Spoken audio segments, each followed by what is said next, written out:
Hello and welcome to an extended MiTunes special podcast with a very special guest. Marc, Tyley, the nation station, Manx Radio. Sometimes on MiTunes we have a guest who's been around a bit, and sometimes they've been around a bit longer. And sometimes they've been part of the fabric of Manx music for a long time.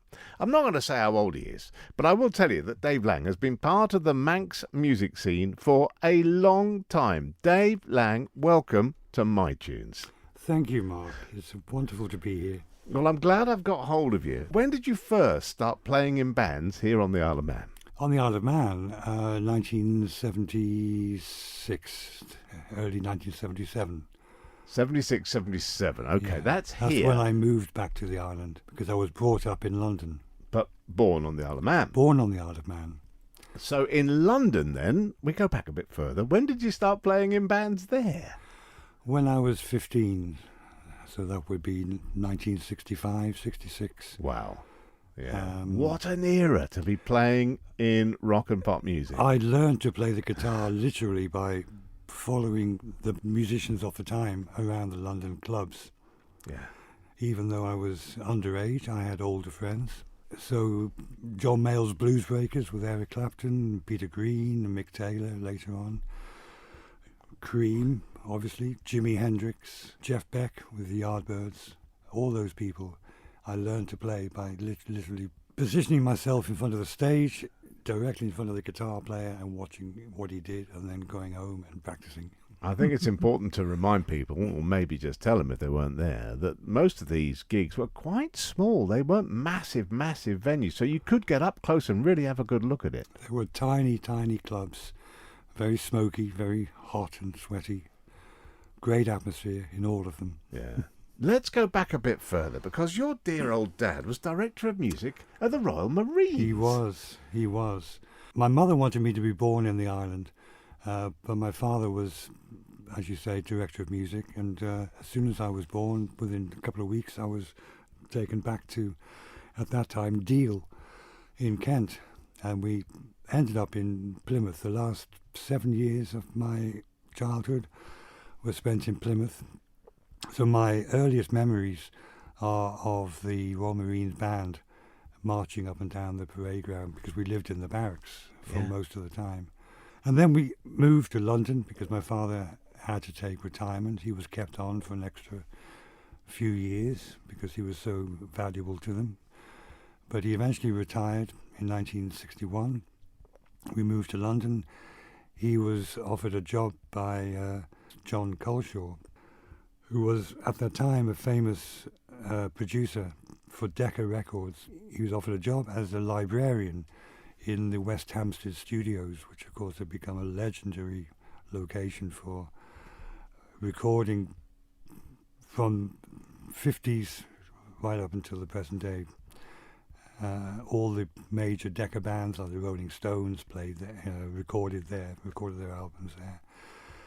And in my school holidays, I used to go up with him to the studios and just hang out. And You must have seen some amazing stuff going on in there. I did, except that when recording sessions were actually taking place, there were... You weren't allowed. Weren't allowed. No. Well, yeah, I used to sweep the floors and bring in cups of tea to the people, and got to meet a lot of really good people. It's a really great start in a life of Absolutely. music. Absolutely. Where do we start with your choices? I know every guest of mine says that's the hardest part, is choosing the tracks. What are we going to start off the week with? We're starting it with Green Onions, classic, Booker T and the MGs. And it was the track that started me off on the road to being a guitar player. I was never a wannabe Hank Marvin. I liked that. I liked the Shadows and the pop music at the time, but I was never really inspired until one night I was listening on Radio Luxembourg, and this track came on. Radio Luxembourg in the early 60s used to play this Tamla Motown, soul, R&B, stuff that was bubbling under the surface, you know. And Booker T was one of them, because Green Onions, it just blew me away.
Guest cut his musical teeth in London and then came back to the Isle of Man where he was born. But I thought before we get Dave Lang back to the Isle of Man, who did you play with when you were in that London scene? Because I know you were alongside quite a few people in double bills and whatever. That's right. I want to know. I played in a lot of second and third division bands from the mid-60s until the early 70s. None of which were very important and completely unmemorable, but we did get to support the bands on the circuit, which was the main thing for me. So I got to play on the same stage as Fleetwood Mac, Hendrix, Cream, etc., etc. You were supporting those guys? Supporting those guys, yes. I mean, that is something you can never imagine, as like myself. That next up, Jimi Hendrix. Dave's on first, here comes Jimmy.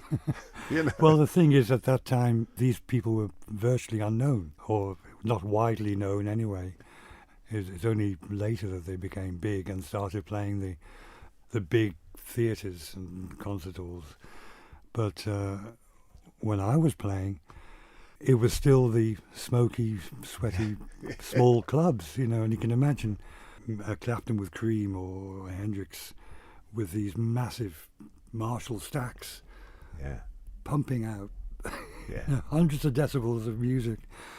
You know, I'm surprised you got any hearing left at all. A lot of people didn't. No, I'm going to say. A lot of people didn't. Could I just focus on Hendrix a minute? Because my recollection of Hendrix was that he really did build a fan base in England before America again and before going global. It was very much a London thing, Absolutely. Jimi Hendrix. He was brought over to cut his teeth here. Yes. There, I should say. Yes, well, it was Charles Chandler of the Animals who brought him over. It was on the London club scene that he made his name, and his first singles, Hey Joe, and so on, were all recorded in London. In those formative days, there's a lot of talk about what people thought about Jimi Hendrix and the jaw-dropping effect he had on guitarists everywhere. Oh, yeah. Were you one of those guys just God. staring, thinking, how's he doing Absolutely, absolutely. I mean, he did do some of his gimmicks, like playing with his teeth and that, but it was just a sheer musicianship, you know. You think, how did he do that? You know, how did he do that? Alongside Jimi Hendrix, in the people that I know you admire, is Peter Green. A completely different style of player, but you've only got to hear 2 notes. Maybe you've only got to hear 1, and you know it's Peter Green. You supported Fleetwood Mac when Peter Green was very much part of that band. Absolutely. How important is Peter Green to you? Oh, he's the most influential guitarist for me. He taught me everything that I need to know about space, about the value of what you leave out is more important, perhaps, as what you put in. Tone, phrasing, taste. And I'd seen the Blues Breakers, John Mayall's Blues Breakers, a few times with Eric Clapton, and he was just magnificent. But then Peter Green came along, and he was different. He was different in the way that he approached his playing. He wasn't as passionate, perhaps, as Clapton was, but he had this beautiful tone. And the track that I've chosen to play is him with the Blues Breakers, but without John Mayall. On Peter's birthday, Mayall had, as a birthday present, given him some studio time at the Decca Studios in West Hampstead. And he went in, recorded 2 or 3 tracks. This one, Greenie, features John McVie on bass, who later became the Mac of Fleetwood Mac. Yeah. And Ainsley Dunbar, who on drums. They were the rhythm section of the Blues Breakers of the time. So Greenie is a masterclass of, to me, how to play blues guitar, electric blues guitar.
on MiTunes this week, we have a guitarist with us who sort of watched a few people play. Jimi Hendrix, Eric Clapton, Peter Green, and thought, yeah, they can help me a little bit. He opened up for them on stage in some of the most incredible clubs in London in the 60s.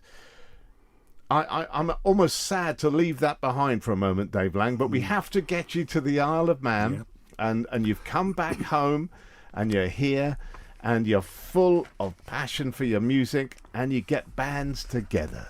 Take us through some of those bands from those days when you got back to the Isle of Man. Well, I moved back to the island in January 1976, and towards the end of that year, I was lucky enough to be offered the job of manager of the Bridge Bookshop, which turned into a music shop, selling not just LPs but also musical instruments and so on. And it was through that shop and my connections with that shop that I met up with Pete Osler and Dave Mather, who had previously been members of Black Mass in the early band 70s. here. Huge band, yeah. Absolutely huge. That band had split, and Pete and Dave were looking for musicians to form a new band. So we did. I co-founded it with Pete and Dave. We recruited a fine, very fine bass player called Dick Rain, who is still a very well-known name on the Manx circuit. And I was in touch with Pete Osler yesterday, actually, about the early days of Oasis. And he reminded me that the flat that we used to rehearse in those very early days, is his parents' flat in Strand Street, was actually formerly the home of the Bee Gees, Barry Gibb. The music running strong through there. Yeah, absolutely. Yeah. So yes, we formed Oasis. As soon as we had enough music together, we managed to get a residency at Port Soderick. And I was with them for about a year and a half maybe. And most of that time we played the residency at Port Soderick, Friday nights and Saturday nights. I'm looking out the window and I can see the Douglas Head Apartments, where another great venue used to be. That's right. You were no stranger there either. No, that came later. I didn't play at Douglas Head until the 1980s. Oh, okay. Actually, we'll get to that. Yeah. never with Oasis, No. sadly. But our audience did. When we used to play at Port Soderick, our audience would suddenly fill up for the second set, and they'd all come down from Douglas Head down the Marine Drive down to Port Soderick. It was one of the other great venues on the island. So yes, I was with them until early 1978, I guess. And then I became ill. I had pneumonia, so I had to drop out of the band. Then about a year later, I was approached by Dave Mather again to reform Black Mass. So Dave, Tony Howell, Flash Howell, and myself, and Dave Welsh, who was the bass player of Black Mass originally, we reformed Black Mass and got the residency at the Majestic. And it was a very, very highly anticipated reunion. It was, very much. We had a huge following. I mean, TTs were really big for us because we used to do the Majestic for part of the evening and then come down to the Lido and play another set there. And then the Hawaiian Bar, we used to play there too. We used to play all over. The Lido and the Majestic, they were our main venues. I'm going to get you back to the Isle of Man again tomorrow, because I want lots more to talk about. But let's look at this choice number 3, Fairport Convention. Yes. Now, Sandy Denny, to me, she is my favourite English folk singer. I first saw her in 1966, maybe early 67, at Les Cousins, a little folk club in Greek Street in London. The brother of my girlfriend at the time, Don, he was a good bit older than us, and he used to take us up to Sunday afternoons at Les Cousins. And there were people like Martin Carthy, John Renbourn, and Sandy Denny, who was just starting out on her career. She was trying to make up her mind whether to become a nurse or a singer. And she was just wonderful, absolutely wonderful. Swore like a trooper in between songs. and got a bit drunk, but very funny person. But this voice was just amazing.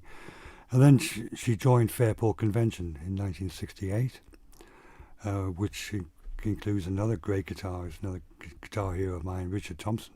And she had developed into a great songwriter as well as singer.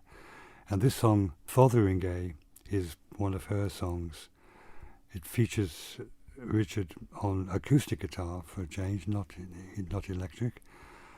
The song itself is about the last days of Mary Queen of Scots, who was imprisoned in Fotheringay Castle in Northamptonshire. And she was imprisoned there and then executed in that castle. And this song always touches me really deeply.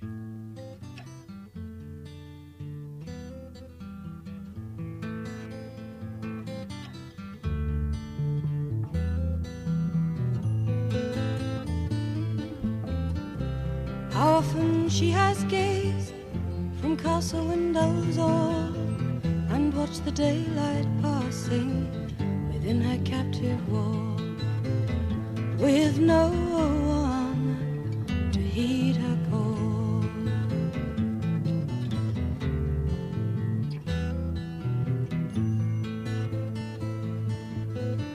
The evening hour is fading within the dwindling sun, and in a lonely moment those embers will be gone, and the last of all the young birds flown.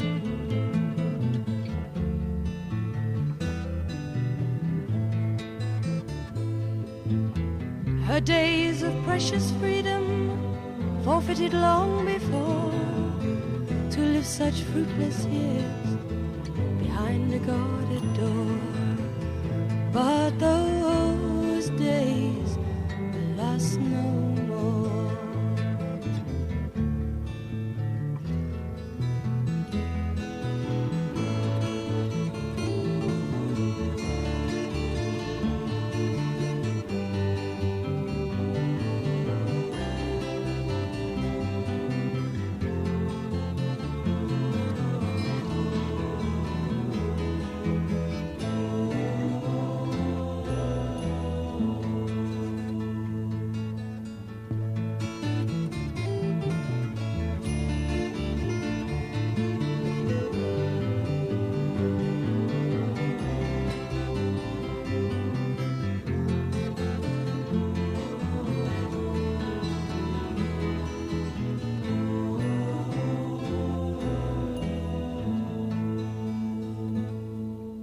Tomorrow at this hour she will be far away, much farther than these islands, for the lonely Fotheringay.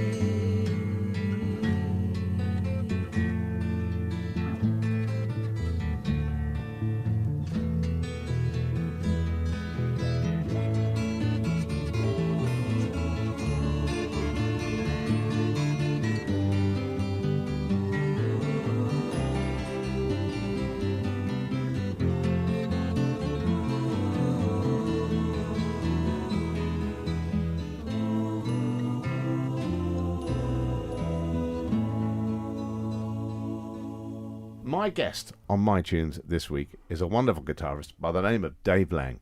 If you've been following this, you'll know a lot about him. If you haven't been following it, don't worry. Later today, there's a podcast with extra bits coming your way, and I'll tell you more about that later. But Dave, thank you very much. Thank you so much for doing MiTunes with me. You're more than welcome. It's been a pleasure to be here. Well, you're very kind. Black Mass, the Reformed Black Mass.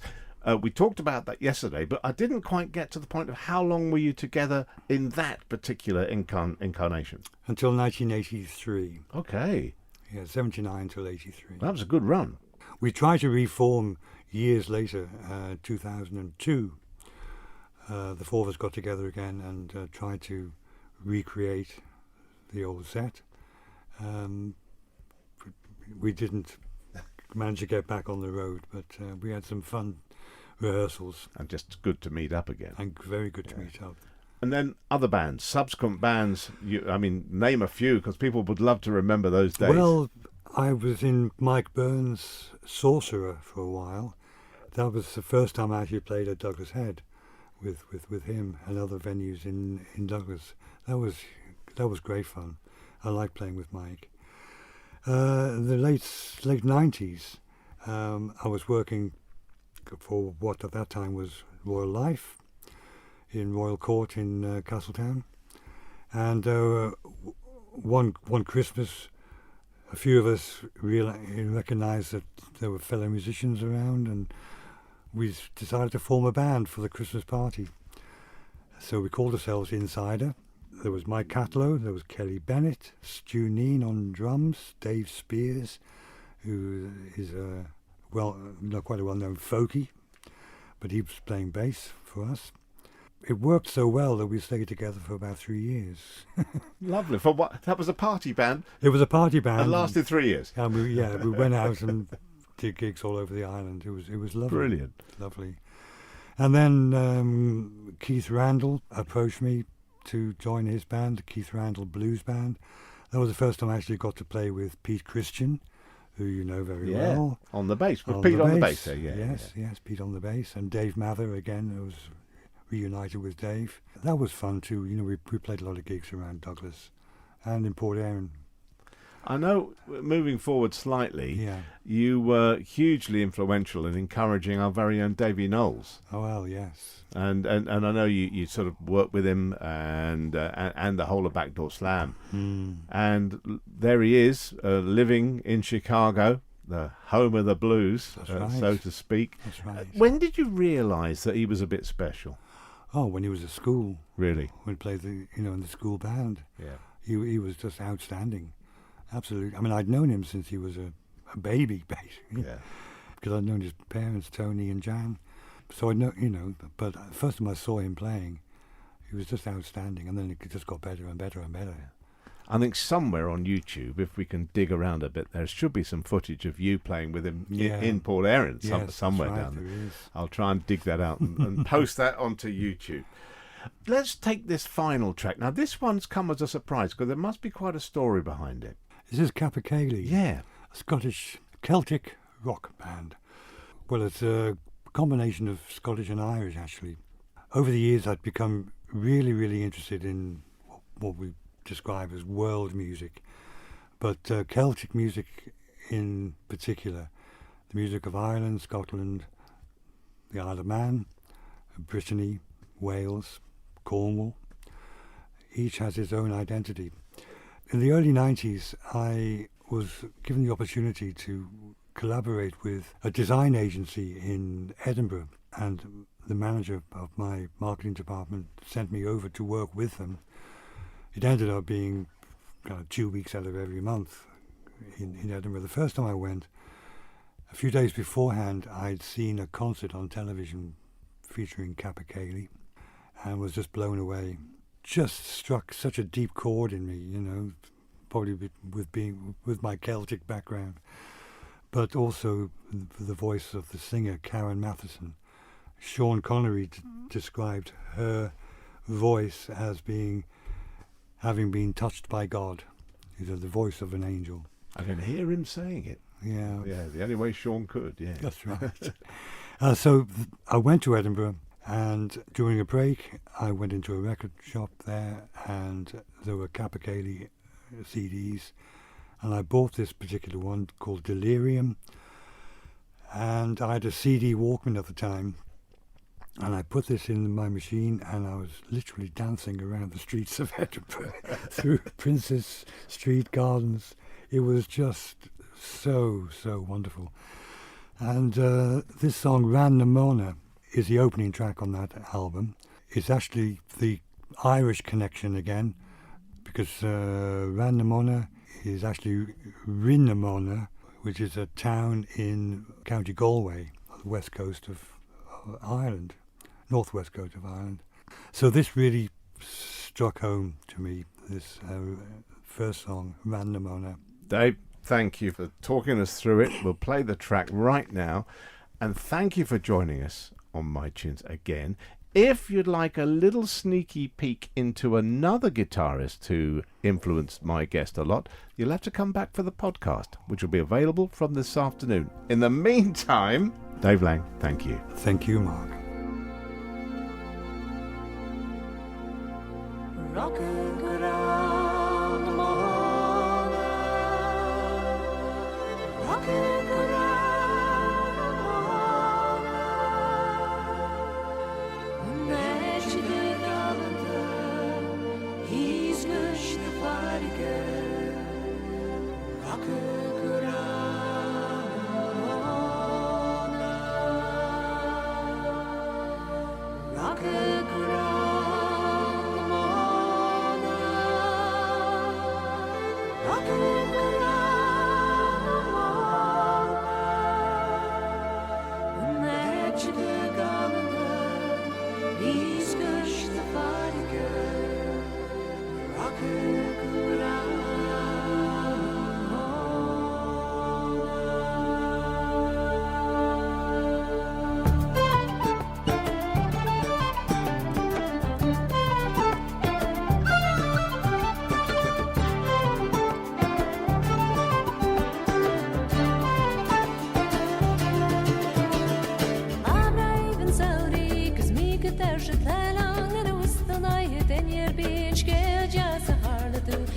She's and cousin Buck, cause my new head, Anna, live on a fair and the dregs and years, was him a great house. Rock around the morning, rock around the morning, and she got the piece of the fire, rock around the morning, rock around the morning, rock around the morning, and she got the piece of the fire, rock around the morning. I shook the ground.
Gucci me beratan och narka warin nakaljon. Sma warin chikurchen ye chokum lua insun nie jalun. Bulla fair the streets and years yani won't be gausa.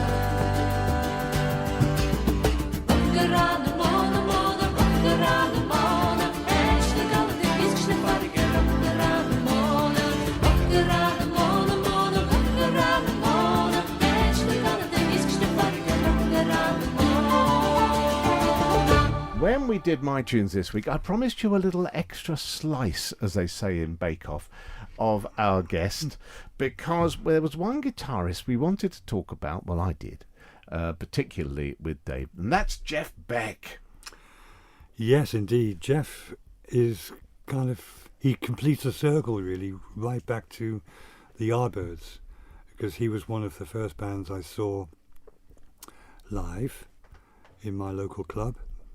And Jeff Beck was with them at the time, and he was just outstanding. And I've followed his career ever since. And he's reached a point where his style and his sound are just inimitable. Nobody can play like Jeff Beck except Jeff. You know, the sounds he gets out of his guitar, because of the way he plays, his use of the volume control, the whammy bar, and playing with his fingers creates this absolutely unique sound. And this particular song is one of my favourites of his, because We've Ended as Lovers. It's a Stevie Wonder song, and it features a wonderful solo by his bass player at that time, Tal Wilkenfeld, and it's recorded live in Ronnie Scott's. I saw her on a DVD playing, I think it might have been this particular song, the Eric Clapton Crossroads Festival. Absolutely. When he gathers all good souls together to raise money for his rehab centre, basically, Yes, doesn't absolutely. he? And I thought that, wow, what a bass player. I mean, know. what a stunning tone that she gets. Exactly. That was the first time I saw her with Jeff, and it was playing this, among others. He was playing this song, and she was just awesome, and she has a smile that could kill at 100 yards. You know. And together, the two, they are unique sounds. Absolutely. It's like a beautiful sonic painting for me, the way they come together, and interplay as well. Yes. I'm glad we've had this extra bit. I hope you are too. You see, the podcast, you never know what's going to come on these. Dave Lang, thank you. Introduce the track for us again. Jeff Beck, 'Cause We've Ended as Lovers.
Thank you for joining me on this extended MiTunes podcast featuring the wonderful guitarist Dave Lang and some superb musical choices. Don't forget, podcasts are popping up here at manxradio.com every single day, and be sure to join me, Marc Tyley, if you can, for the Shaw Morning Show, Monday to Friday from 9:30.